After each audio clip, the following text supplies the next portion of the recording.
Okay guys, this morning we went to the market and we found some baby squid, and we're going to cook some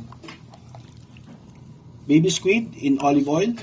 So we have already cleaned the squid, and some of our ingredients right now is garlic, red and white onions, some ginger to take the smell or lansa of the squid, pepper, chili, salt, and best of all, we're going to use the olive oil. So now we're going to put some olive oil. We'll just put a few first of the olive oil because we're going to saute the ginger. Going to put the ginger first.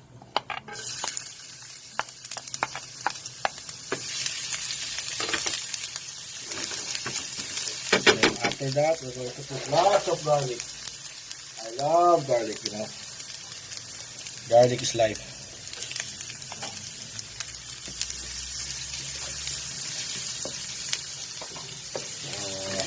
Just saute this.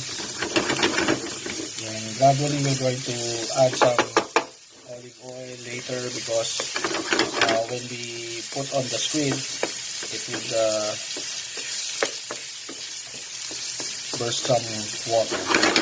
So now I'm going to add the onions.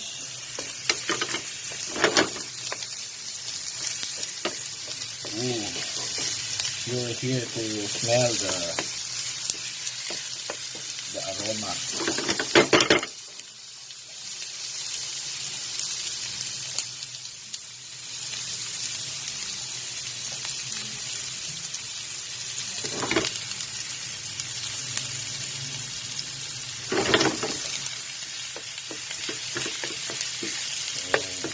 Just gonna saute this.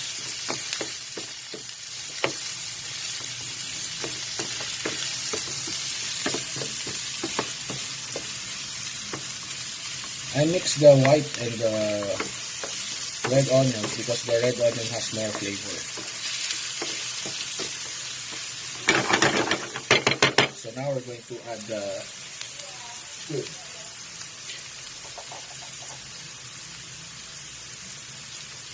So this was cleaned already, and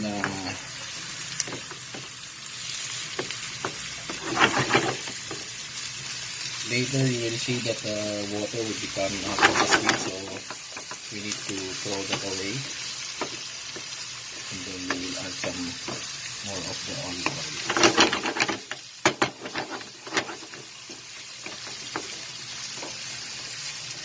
oil. Woo! Wow. I think my pan is too small.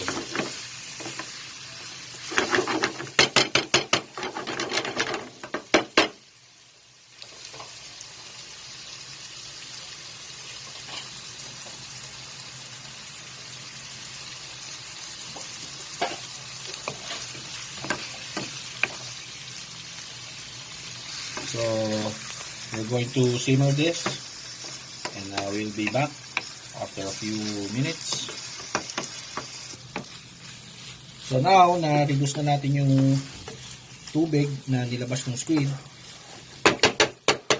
Magdagdag na tayo ng olive oil. So lalagyan natin ng olive oil. Siyempre, generously lalagyan natin. Tapos, isisison ko siya ngayon ng salt para magkaroon siya ng lasa. So basically kasi ganito ako mag-salt, nalagay ko sa kamay ko. Yun ang nagpapasarap kasi dyan eh. So gonna add some salt. I'm using a Himalayan pink salt plus some pepper.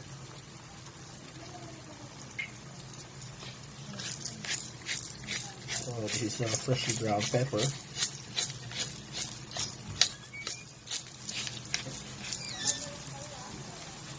And some chili flakes to put up some heat.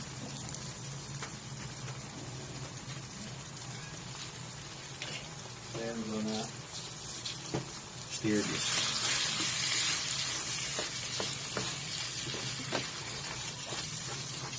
So we're just gonna adjust this depending on the flavor.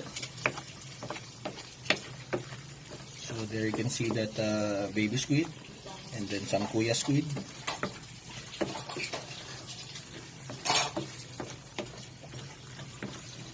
We're just gonna simmer this and add a few more oil.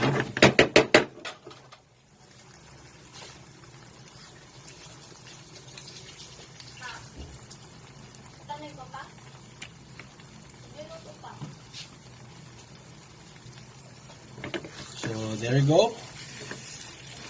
This is our